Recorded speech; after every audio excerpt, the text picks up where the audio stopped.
Welcome to This Week in East Brunswick. Today we check out the 12th Annual Fine Arts Festival, and we'll stop by the Municipal Complex for the combined Farmers Market, as Barbara Reese reports. Then we get a sneak peek of the classic comedy, Arsenic and Old Lace, which will be opening at Playhouse 22 on June 13th and will run through the 29th. And we visit East Brunswick High School as we honor the graduating seniors on the boys volleyball team before the last home match of the season. In our schools this week focuses on Churchill Junior High School, where history came to life as Civil War reenactors demonstrated the dress, the music, and the weaponry of the Civil War. All this, plus we head over to Lawrence Brook Elementary School, where some very special visitors from the New Jersey Devils stopped by, as the school was recognized for their efforts in the Stick With It reading program, reading over 319,000 minutes. So stay with us, because This Week in East Brunswick starts now.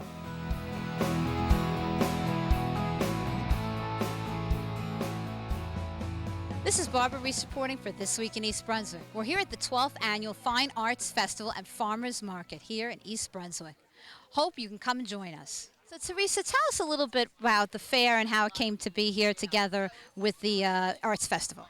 Well, I think 3 years ago we started running farmers markets here in East Brunswick, and it just so happened that we set up a farmers market during the East Brunswick Arts Festival.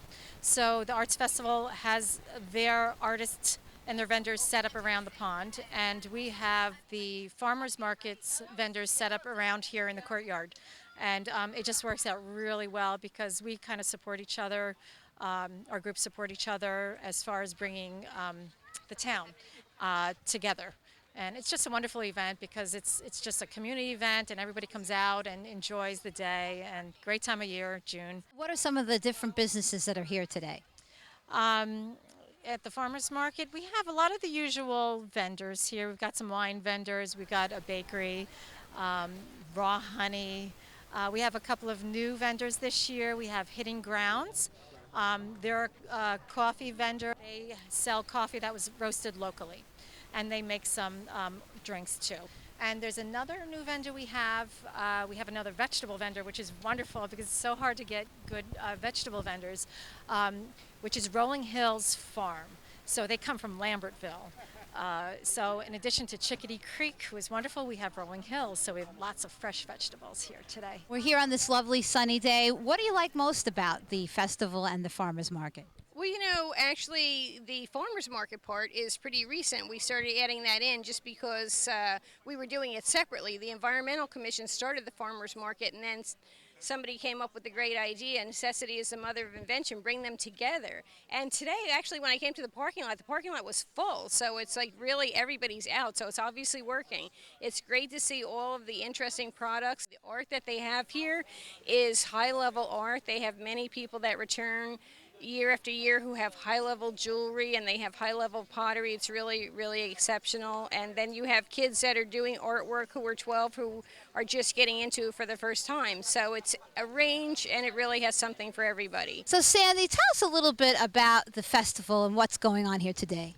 Well, this is our 12th annual Fine Arts Festival, and again this year we added the farmers market to our venue today, which was a very positive thing last year and this year. We have 70 artists, many from New Jersey, but we do have a few that traveled from Pennsylvania and one from New York. So we have artists coming from different areas. It's quite impressive grouping of artists and demonstrations. Tell us that we have several demonstrations here today as well. Yes, we do. We have a glass blower, Jacob Moskowitz, and he has been here for a few years now, and he does wonderful work, and everyone just loves watching his art. We have Nancy Leary, who is our scarf marbleizing expert. This is just a very fine craft that is interesting. And then we have Rachel Bissett on stained glass.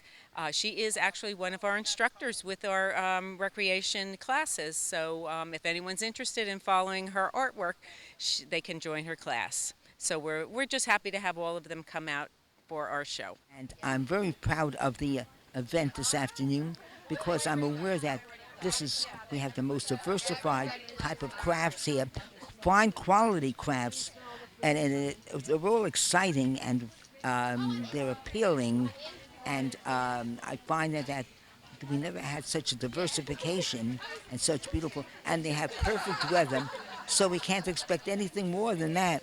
We just need the public to recognize it and come out and enjoy it. But it is absolutely beautiful. I think we can put this on the books as one of the finest years ever, and I think it's a huge success for us. So I want everyone to enjoy it here. So tell us, Alana, what have you liked here today at the Arts Festival? My favorite would be the jewelry and the the things that go on the window. I love like the birds and like how artistic they all are with these beautiful scenes on them, and I love the gorgeous jewelry, the handmade stuff, and the art's beautiful. Overall, it's just a beautiful place to be. And would you recommend this art festival to your other friends? I definitely would. I live in East Brunswick, and my friends are here, a lot of them, and it's really close by to where I am, and I definitely love to see a lot of people and friendly faces that I know in the community. Fun for the whole family, Dad. Was this a good day for the family? It's a great day. It's so simple. It's in our backyard. It's great to come out. It's a gorgeous day. Would you come again next year? I think we've come here. Haven't we come? This is our second time. This is our second time. It's great. The township does these great things. And our aunt's here and family and a lot of people from around the community, so it's just great to come and be a part of it. And it is very nice outside, like my dad said. So, Haley, it's been an exciting year here at the Arts Festival for you. You won an award for your artwork. Could you tell us a little bit about this piece you have? Okay, yeah, it's a Claude Monet piece, and then I used my acrylic paints to do it, and a step-by-step book to do it. Pretty impressive. Mine don't look like that when I use a step-by-step book, right? And tell us, how did you get involved with art? Well, first when I was at school, I used to love art, so then I thought, maybe I could do this art show thing. So I joined the art show, and then my goal last year was $100, and I made $280. And my goal this year was to be $280 and higher, and I got almost $300. I understand you donate these monies. Yeah, I donate it to the Make-A-Wish Foundation in Monroe. That's a beautiful cause. Yeah. And for those kids who are thinking about becoming more involved in art, but they're a little nervous about, my art's not so great, how can you inspire them to be more positive about their work? They have to be confident. That's what I'm thinking. And not be afraid to do anything. Well, you're a wonderful example and role model to all the younger kids out there. Thank you so much for your time and congratulations. Thanks. This is Barbara Reese reporting for This Week in East Brunswick. Hope you've enjoyed your time here with us at the 12th Annual East Brunswick Arts Festival and Farmers Market. We look forward to seeing you here again next year.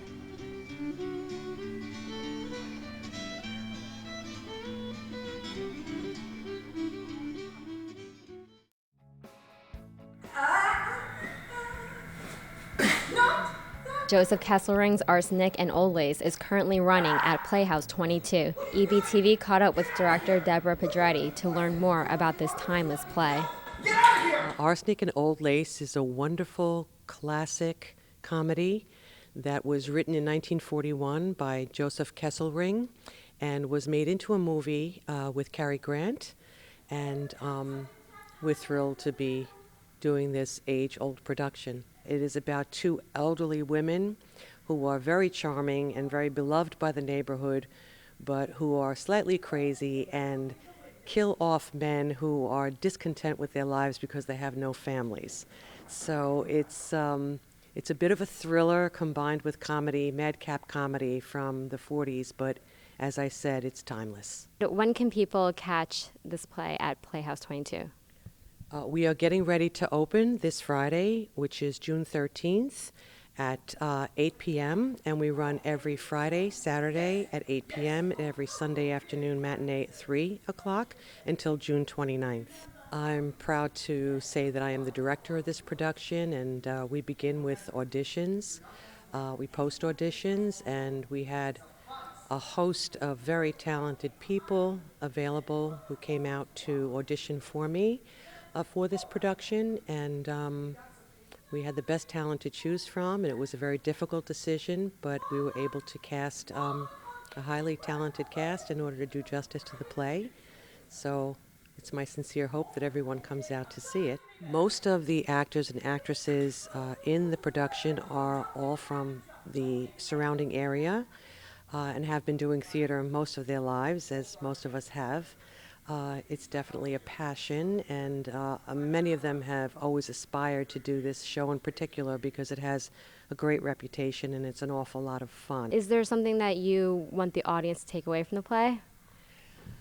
It is a feel-good play. It is an escapist play. It's a play for all time. It has held its own for many, many years and will be playing for years to come. So I believe the play is just a good family get-together, and you'll walk away with it with a smile on your face. And where can viewers find more information about this play? The website here is playhouse22.org, and you can choose your seats if you go on to the website, or you can call 732-254-3939, and that's the box office. This is the final production of the 2013-14 season, and the 2014-15 season begins in September. So when you go on to order your tickets, you can take a preview of the upcoming season, which promises to be very wonderful. Subscription sales begin now, and online live tickets for the new season, 14-15 season, will go on sale July 1. It's so peaceful.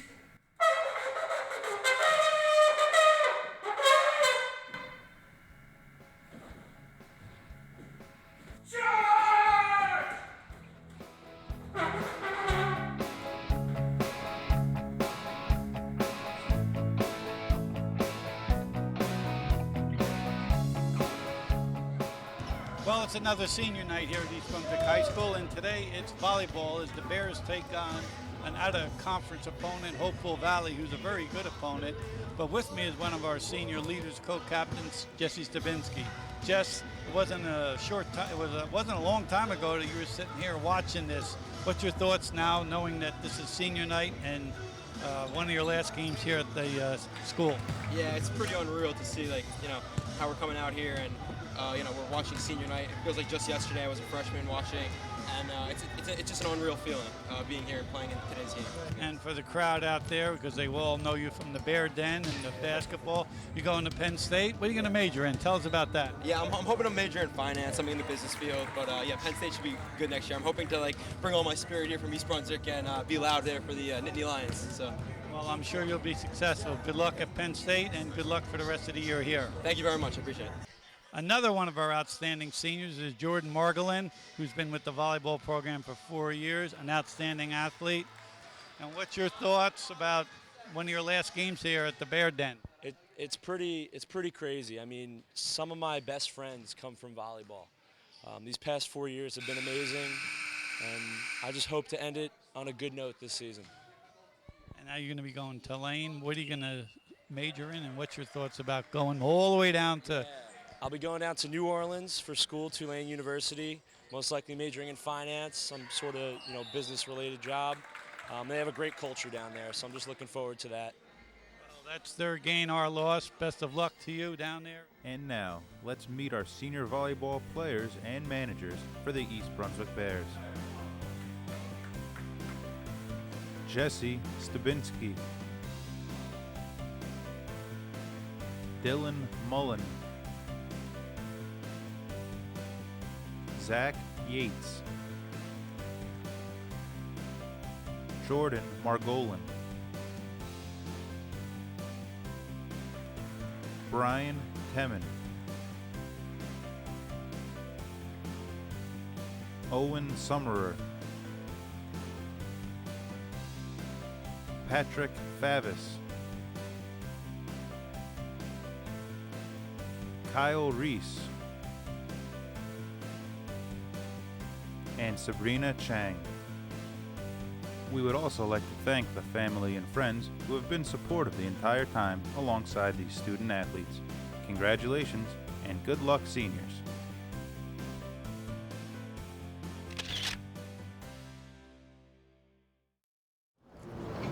Ready! Aim!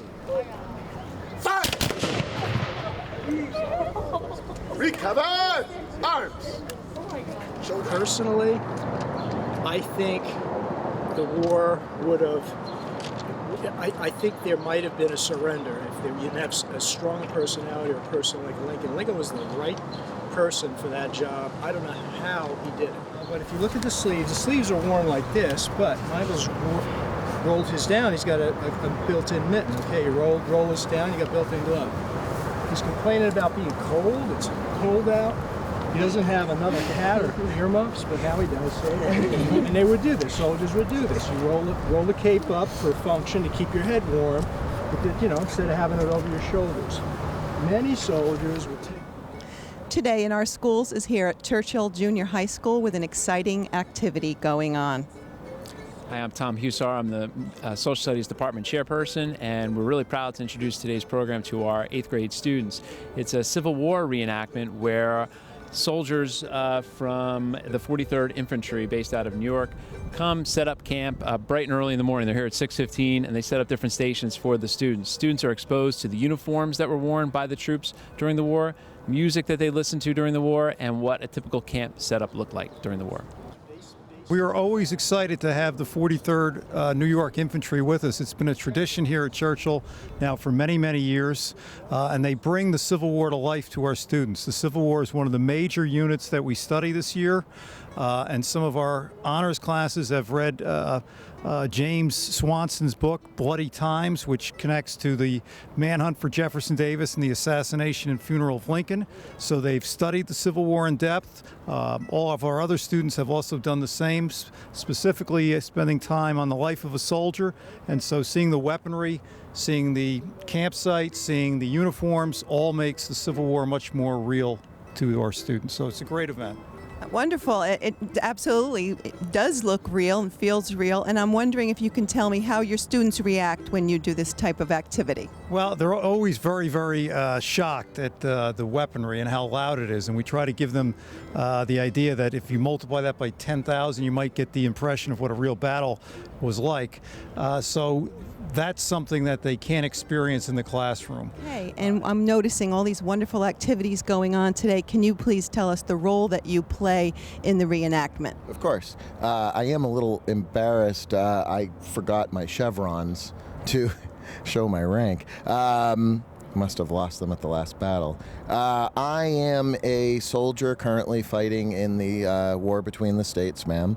I'm in the Federal Army. I signed up in 1861, and now it is 1864. And I've been fighting the war ever since. I enlisted as a private and made my way up through the ranks. Thank you. And specifically today with the students, can you tell us what you're sharing with them? What information? Yes, absolutely. I've been asked a variety of great questions. One is, how much do I make as a first sergeant, which is a extravagant $16 a month, but I don't mean to speak about funds and such in front of the ladies. Also, I've been asked what I do daily. Besides marching and fighting, what kind of ways do I stave off boredom?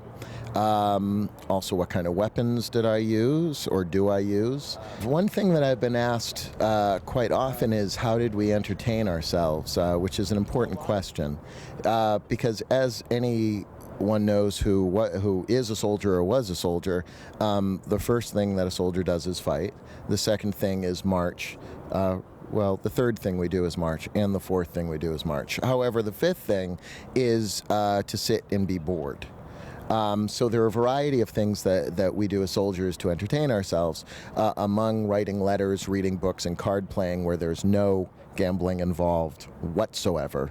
There's a strict policy against that. We do entertain ourselves with music, and also Shakespeare. For the choice of a nation, our chieftain so brave and so true. Go for the great Reformation, for Lincoln and liberty too. Yeah, we went over the tent, let them know about that, went through the weapons, talked about the weaponry, the accoutrements that the soldiers used, as far as the sleeping arrangements, that type of thing, so that they know what a soldier was going to live like when they were on patrol or on campaign. Do you find that this is beneficial for the students to have a first-hand experience like this? Oh, absolutely. I think this way it's something that you don't get in textbooks, you don't get in movies, even in classrooms. We talk about stuff that is not that type of thing. We talk about the life of a soldier. And that's basically the idea, is to let them know that this is what it's like to live as a Civil War soldier during the Civil War period. And then actually seeing the uniforms and feeling them, and some of them actually try on some of the uniforms, gives them an impression of what a real soldier's life is like. And when it gets hot like this, they get a better sense of what it might have been like at a place like Gettysburg in July of 1863. So it is a great, great way, and to teach the Civil War, and we're very fortunate that these guys from around the Northeast come to visit us, and they give up their time voluntarily, and we're very fortunate for that. Okay, well, thank you very much, and thank you for providing our students with these wonderful opportunities for hands-on learning.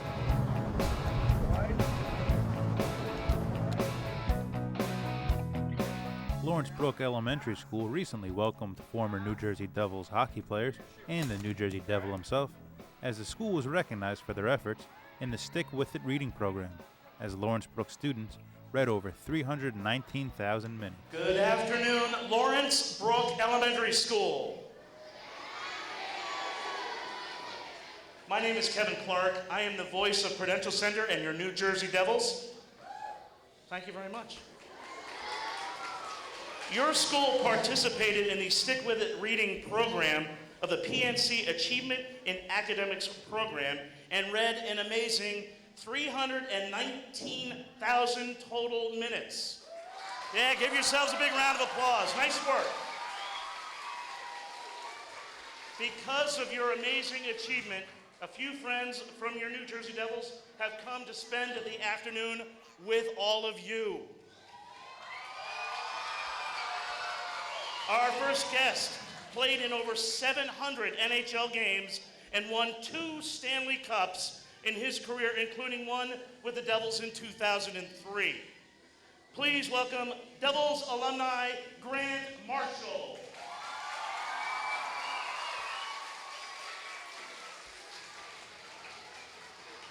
This next Devils great from Brick, New Jersey, and played 17 seasons in the NHL. He won a high school state championship with Brick High School in 1986 and the Stanley Cup with your New Jersey Devils in 1995. Say hello to Jim Dow.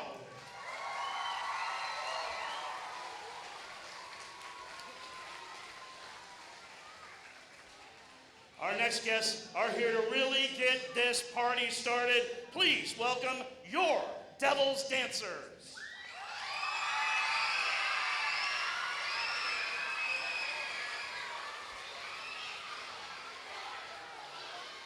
And our final Devils guest needs no introduction.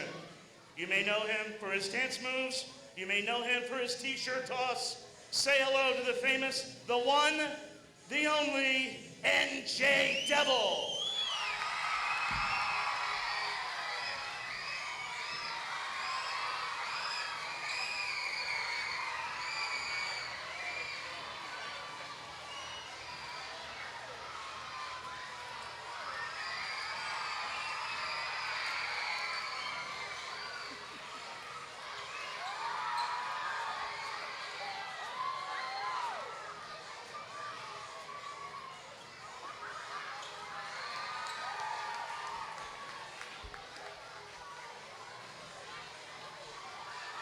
How's school today? Glad you hear that, Jim? Glad you hear that? That's awesome. That's awesome. Good. Well, listen. My name is Grant Marshall. I had a great fortune of playing this great game that I love, hockey, for 14 years professionally. And like Kevin said, I was able to win 2 Stanley Cups. My first was in 1999 with the Dallas Stars, which NJ, we're not allowed to talk about.